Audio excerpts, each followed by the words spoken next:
Hello प्यारे बच्चों, स्वागत है आपके अपने YouTube channel Chaturvedi English classes में। मैं जितेंद्र चतुर्वेदी आज आपको सिंथेसिस पढ़ाने वाला हूं, जिसमें मैं आपको बताऊंगा कि दो या दो से अधिक साधारण वाक्यों को जोड़ करके कैसे एक साधारण वाक्य बनाया जाता है। अर्थात कि कैसे हम दो या दो से अधिक सिंपल सेंटेंसेस को कंबाइन करके एक सिंपल सेंटेंस बनाते हैं, जिसमें हमारा दो या दो से अधिक सिंपल सेंटेंसों को जोड़कर एक सिंपल सेंटेंस बनाने के लिए जिसमें हमारा पहला रूल होगा by using participle. It means कि हम पार्टिसिपल का यूज़ करके दो साधारण वाक्यों को आपस में कैसे कंबाइन करते हैं। तो सबसे पहले आप जानते हैं कि आपके पार्टिसिपल तीन प्रकार के होते हैं। ये चीज़ें मैंने पहले भी बताई हैं आपको, तो उस वीडियो के माध्यम से आप देख सकते हैं कि क्या कहते हैं फाइनाइट वर्ब क्या होते हैं, कितने होते हैं और फाइनाइट वर्ब में क्या क्या होता है। तो ये सारी चीज़ें मैंने पहले वीडियो के माध्यम से पढ़ा दी हैं, इसलिए फाइनाइट वर्ब के अकॉर्डिंग आपका पार्टिसिपल आता है। तो ये पार्टिसिपल जो होता है आपका थ्री टाइप का होता है, तीन प्रकार का होता है। तो कहता है कि ऐसे वर्ब्स जो वर्ब तथा एडजेक्टिव दोनों का काम करें पार्टिसिपल कहलाते हैं। कि ऐसा वर्ब्स जो वर्ब तथा एडजेक्टिव दोनों का वर्क करे वो आपका पार्टिसिपल कहलाता है। पार्टिसिपल जो होते हैं सेंटेंस में आकर के कभी कभी वर्ब्स का वर्क करते हैं और कभी कभी एडजेक्टिव का वर्क करते हैं। तो देखिए, पार्टिसिपल का प्रयोग करके सिंपल सेंटेंसेस को हम तब ऐड कर सकते हैं, उसके लिए कुछ हमारे टर्म होते हैं, जिसमें हमारा पहला टर्म है कि यदि दोनों सेंटेंसेस का सब्जेक्ट एक होगा, अर्थात जो पहले सेंटेंस का सब्जेक्ट हो वही दूसरे सेंटेंस का सब्जेक्ट हो, जिनको आपस में कंबाइन करके एक सिंपल सेंटेंस बनाना है, तभी हम पार्टिसिपल का यूज़ कर सकते हैं, अदरवाइज नहीं कर सकते। और कहता है कि ये सब्जेक्ट अलग अलग हों तो ये रूल इस पर फॉलो नहीं होगा।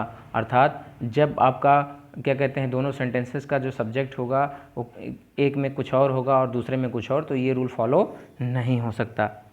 तीसरा क्या कहता है, कहता है जो काम पहले हुआ है उसको दिखाने वाले फाइनाइट वर्ब को पार्टिसिपल में बदल देते हैं तथा जो काम अंत में हुआ है उसे फाइनाइट वर्ब रहने देते हैं। अर्थात दोनों सेंटेंसेस को हम पढ़ेंगे, हम देखेंगे कि किस सेंटेंस का वर्क पहले हुआ है तो उसको हम पार्टिसिपल बना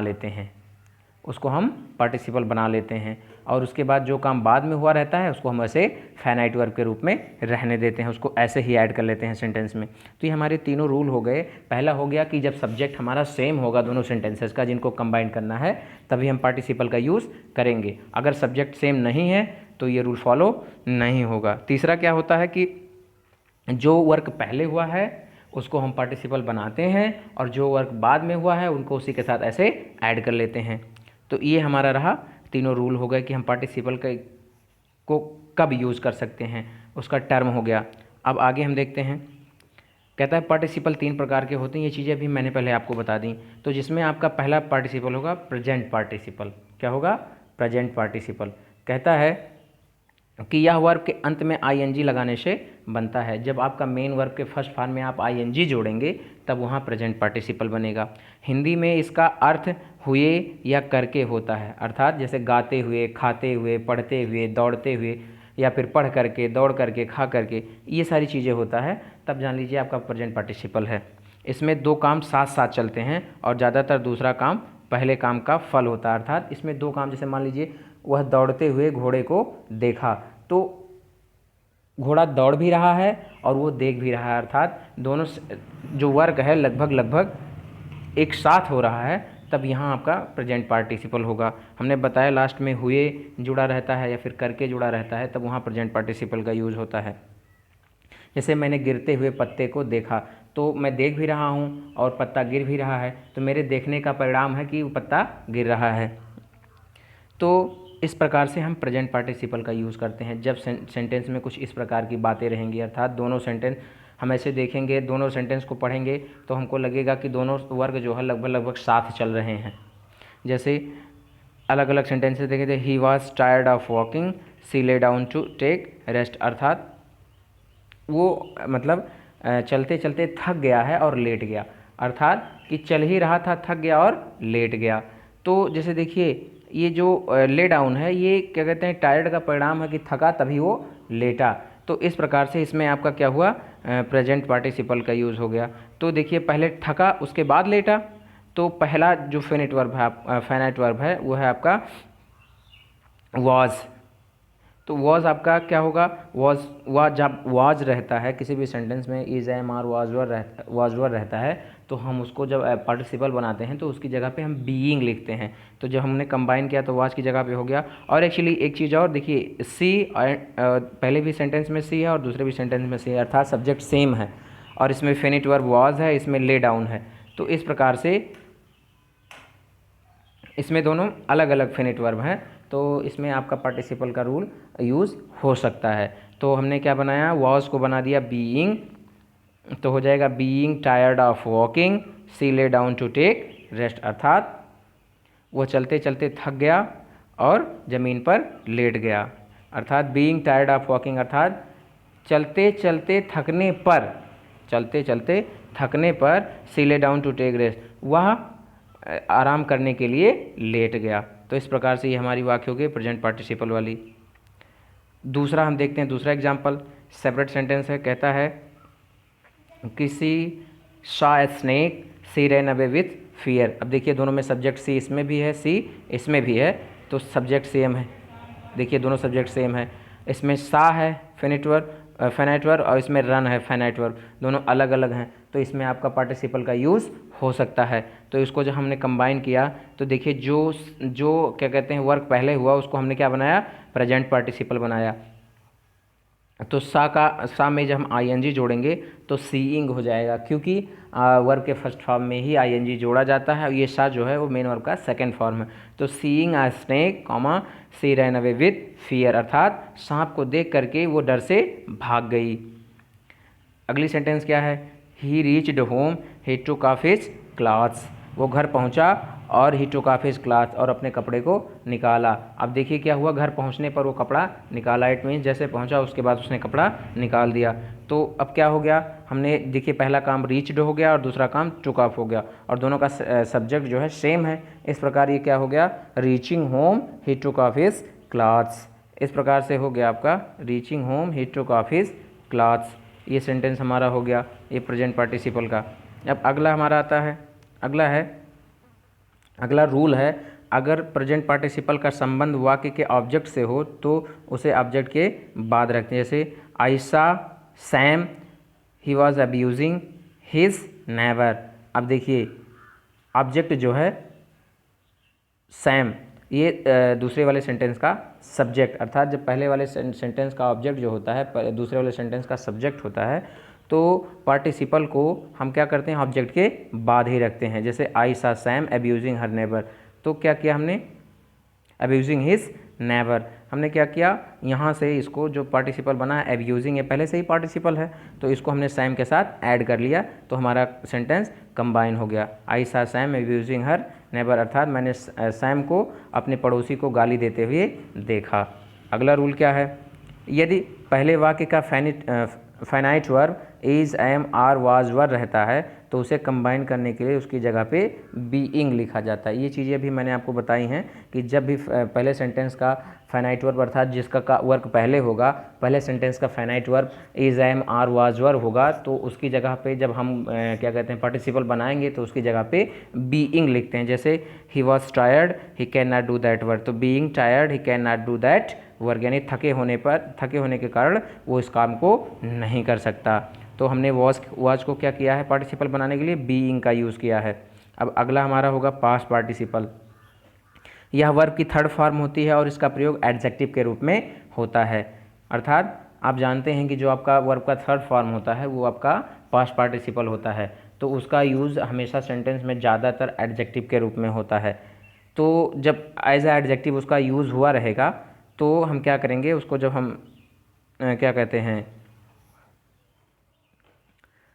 जब उसको हम कंबाइन करते हैं पार्टिसिपल का यूज़ करके, तो हम क्या करते हैं, जैसे आई found my shirt it was last, तो क्या हो गया, आई फाउंड माई लास्ट शर्ट। पहला सेंटेंस क्या था कि आई फाउंड, मैं अपने शर्ट को पाया, अर्थात मैं अपने जो मैं शर्ट पहनता हूँ उसको पाया, इट वाज लास्ट, ये क्या हो गई थी, खो गई थी। तो इसको हमने क्या किया, कंबाइन किया, तो I found my lost shirt, मैं अपना खोया हुआ शर्ट, अगला सेंटेंस है it was torn note I return it to the shopkeeper. तो देखिए यहाँ टॉर्न जो है वो आपका मेन वर्ब का थर्ड फॉर्म है, एज ए एडजेक्टिव यूज़ हुआ है। तो इसको जब हम पार्टिसिपल बनाते हैं अर्थात इसको सिंपल सेंटेंस बनाते हैं कंबाइन करके दोनों सेंटेंसेस को, तो जैसे रिटर्न इट किसके लिए आया है, इस फटी हुई नोट के लिए आया है। तो हमने रिटर्न के बाद इट की जगह पे हमने टॉर्न नोट को रख दिया टू द शॉपकीपर। उसके बाद बाकी जो अदर वर्ड्स हैं उसको हमने ऐसे ऐड कर दिया। तो हमारा हो गया I return the torn note to the shopkeeper, अर्थात मैंने फटी हुई नोट दुकानदार को लौटाया। इसके बाद हमारा अगला होगा परफेक्ट पार्टिसिपल, जिसमें हैविंग के साथ वर्ब की थर्ड फॉर्म का प्रयोग किया जाता है। अब कब हम करते हैं परफेक्ट पार्टिसिपल का यूज़, इसके लिए एक टर्म होता है, कहता है जब एक ही कर्ता किसी एक कार्य को पूरी तरह समाप्त करने के पश्चात दूसरा कार्य करता है और उसकी जानकारी एक वाक्य में दी जाती है तो परफेक्ट पार्टिसिपल का यूज। अर्थात जब एक ही सब्जेक्ट कोई दो कार्य करता हो और पहला वर्क जो हो कंप्लीटली समाप्त हो गया, एकदम ख़त्म हो गया हो पूरी तरीके से, तब दूसरा कार्य करे तो वो आपका वहाँ परफेक्ट पार्टिसिपल का यूज़ होता है।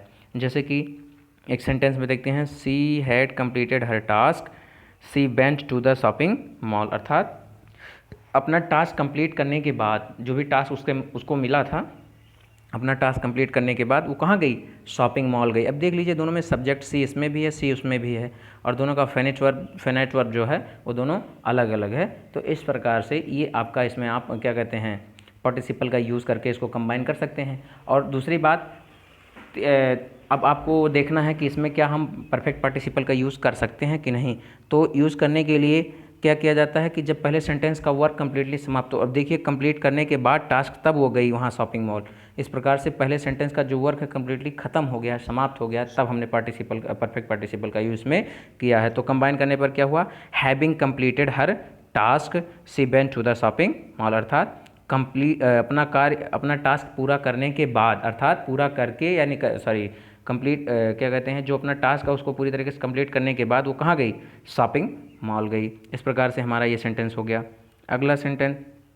अगला रूल हमारा क्या कहता है कि यदि वाक्य पैसिव वॉइस में हो तो उसे पैसिव फॉर्म में ही बदल कर पार्टिसिपल बनाते हैं। मान लीजिए आपका सेंटेंस जो हो, दोनों सिंपल सेंटेंस जो है वो पैसिव वॉइस में हो, तो आपको जब क्या करना होता है, जब आपको उसको कंबाइन करना होता है तो आप क्या करेंगे। जैसे she was awarded by her teacher she felt happy. तो देखिए पहला जो सेंटेंस है वो क्या है आपका क्या कहते हैं पैसिव वॉइस में है। तो इसे जब आपको क्या कहते हैं कंबाइन करना होगा तो आप क्या करेंगे, जो पैसिव वॉइस का यानी जो पहले वर्क हुआ है, देखिए अवार्डेड वाला वर्क पहले हुआ है तब वो हैप्पी हुई, तो इसको जब आप पार्टिसिपल बनाएंगे तो पैसिव पार्टिसिपल ही बनाएंगे। अर्थात हैविंग के साथ आप बीन लगाएंगे, उसके बाद तब मेन वर्ब का थर्ड फॉर्म लिखेंगे तो हो जाएगा हैविंग बीन अवार्डेड। हैविंग के साथ बीन लगाया आपने, उसके बाद अवार्डेड, अर्थात having been awarded by her teacher she felt happy. अर्थात उसके बाद बाकी सारे सेंटेंसेस को ऐसे जोड़ दिया जाता है। अब अगला सेंटेंस है हमारा Ram was punished by his teacher he felt sorry. तो क्या हुआ कि कहता है कि Ram was punished by his teacher, Ram अपने अध्यापक के द्वारा दंडित किया गया, ही फेल्ट सॉरी, और वो दुख महसूस, अर्थात अपने आप में क्या कहते हैं शोक महसूस किया, दुख महसूस किया, बहुत दुखी था इस बात से। तो अब क्या हुआ कि अगर इसको कंबाइन करेंगे आप तो देखिए इसमें भी ये पैसिव है, जो आपका सिंपल सेंटेंस पहला वाला है जिसका वर्क पहले हुआ वो पैसिव में है।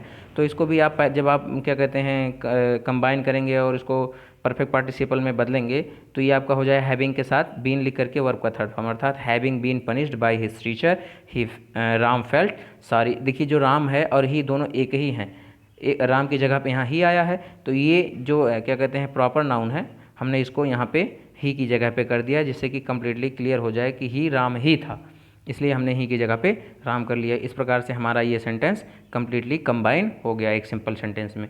तो इस प्रकार से हमारा ये था क्या कहते हैं पार्टिसिपल का यूज़ करके हम कैसे दो या दो से अधिक साधारण वाक्यों को एक साधारण वाक्य बना सकते हैं। और मैं आशा करता हूँ कि ये रूल आपको कम्प्लीटली समझ में आए होंगे और आप लाइन बाय लाइन केवल रूल को आप लिखिए, उसके बाद एग्जाम्पल को आप सॉल्व कीजिए तो आपको कभी भी कोई समस्या नहीं होगी।